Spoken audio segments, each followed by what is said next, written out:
दोस्तों, पिछले 20 और 21 अगस्त 2024 को देश भर में रक्षाबंधन का पवित्र त्यौहार मनाया गया, जहां बहनें अपने भाइयों को राखी बांधती है और उनकी लंबी उम्र की कामना करती है ताकि हमारे पर कोई मुसीबत आई तो मेरा भाई मेरे सामने खड़ा रहे।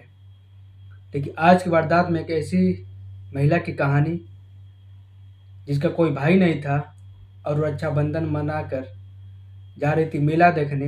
रास्ते में उसे दबंगों ने उठा लिया और उसके साथ सामूहिक दुष्कर्म किया। दुष्कर्म करने के बाद उसे टॉर्चर किया और कहा कि अगर ये बात किसी और को बताई तो तुम्हें और तुम्हारी माँ को जान से मार देंगे।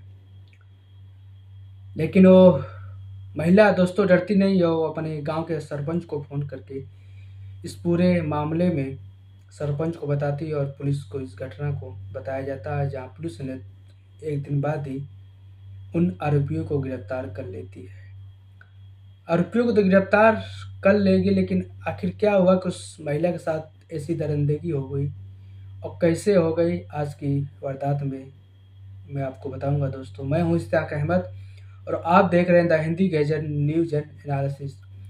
दोस्तों, ये घटना है छत्तीसगढ़ का राजधानी रायगढ़, और रायगढ़ का एक थाना पड़ता है सुपौर थाना। सुपौर थाना रायगढ़ सिटी से 20 किलोमीटर दूर है।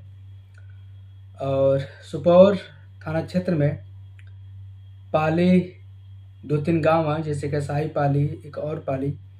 वहीं की एक महिला थी पीड़िता, जिसकी उम्र 27 साल थी। वो अपने पति से अलग रहती थी और अपने माँ के पास, और बकरी चरा उरा कर कुछ मजदूरी उजदूरी करके अपना जीवन यापन करती थी और माँ और पिता के साथ ही रहती थी। बहुत गरीब थी बेचारी। आखिरकार रक्षाबंधन के दिन त्यौहार मनाकर शाम को वो एक बगल वाले गांव केसाई पाली जाती है, जहां पर मेला लगा था। और रास्ते में जाते वक्त एक तालाब के पास कुछ मनचले उसे देख लेते हैं और उसके साथ छेड़खानी करने लगते हैं।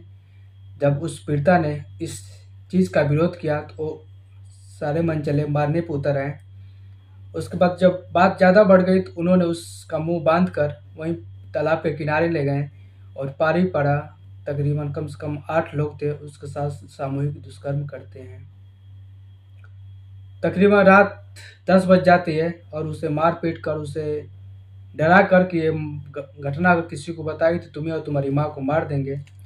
और सारे आरोपियों की दोस्तों उम्र तकरीबन 18 से 20 साल थी। उस महिला ने अपने सादे मोबाइल से उस गांव के सरपंच को फ़ोन किया और कहा कि मैं ऐसी बात हो गई मेरे साथ। आखिरकार सरपंच उस घटना स्थल पर पहुंचते हैं केसाई पाली, और गांव में जब तालाब के पास जाते हैं जहां पर महिला अकेली बैठी रो रही थी। उस महिला को लेकर उस सरपंच ने थाने में जाते हैं, और थाने में जब इस मामले को रपट लिखवाया जाता है तो पुलिस वाले बोलते हैं कि कल आना। उसके बाद उस महिला को लेकर सरपंच ने अगले दिन जाते हैं और एफआईआर दर्ज कराते हैं नामजद, क्योंकि वो आसपास के लोग थे, वो पीड़िता उनको जानती थी। और जब इसके बारे में बताया गया तो सरपंच भी उनको पहचान लिया और पुलिस के सामने उस पीड़िता का बयान दर्ज हुआ। तो पुलिस ने भारतीय दंड संहिता के जो धारा है 70A, 140(3) और 351(3) के तहत मुकदमा दर्ज करती है, नामजद मुकदमा दर्ज करती है। जिसमें से जो आरोपी था, 1 नंबर राहुल चौहान, जिसकी उम्र 19 साल थी। दूसरा आरोपी था मोनू साहू, जिसकी उम्र 23 साल थी। एक और आरोपी था संजय यादव, जिसकी उम्र 18 साल थी। एक राहुल खड़िया था, जिसकी उम्र 19 साल थी। एक उत्तम मिर्धा था, जिसकी उम्र 20 साल थी। और एक नरेंद्र सिद्धार्थ था, जिसकी उम्र 23 साल थी।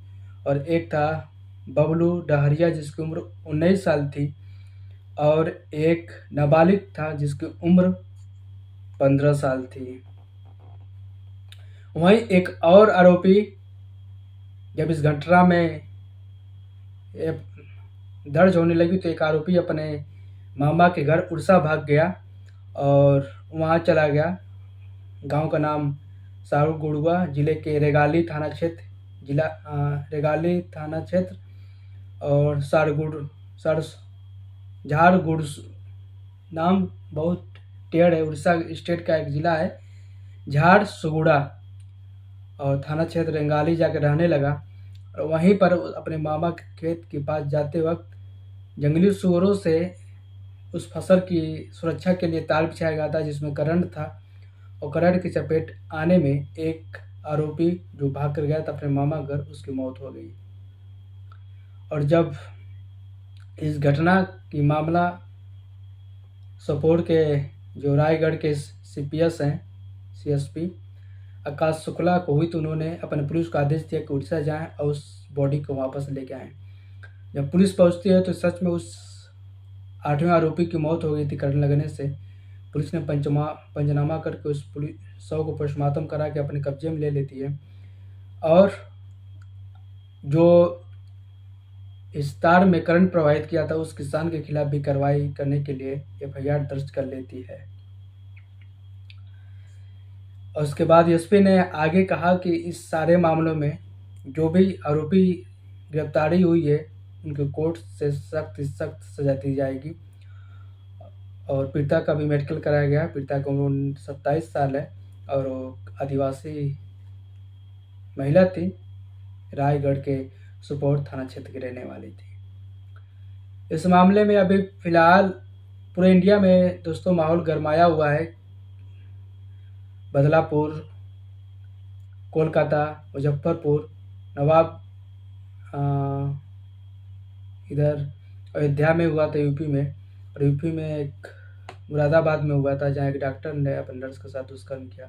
ऐसे लगातार दोस्तों मामले आ रहे हैं, लेकिन पुलिस और जो अदालत की रवैया आप लोग जानते हैं कितने दिनों तक केस चलता है, उसके बाद 8-10 साल या मुश्किल से आजीवन कारावास होता है। एक बार इन आरोपियों को फांसी अगर सरकार दे दे या अदालत देना चालू कर दिया तो यकीन मानिए इस मामले में बहुत तेज़ी से गिरावट आएगी। लोग डर के मारे भी ऐसे बहुत ही घिनौने काम करना बंद कर सकते हैं, लेकिन अदालत पता नहीं कैसे अपना फैसला देती है।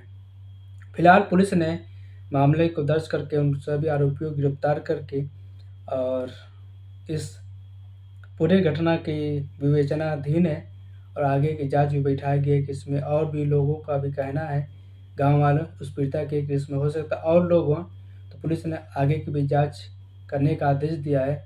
और मां ने कहा, इस पीड़िता की मां ने कि इन आरोपियों को सख्त सजा फांसी से तो कम नहीं मिलना चाहिए। वहीं पुलिस ने कहा कि जो भी हमारा काम है सिर्फ आरोपी को या मुजरिम को अदालत तक पहुंचाना, अदालत का काम है इन आरोपियों को सजा देना।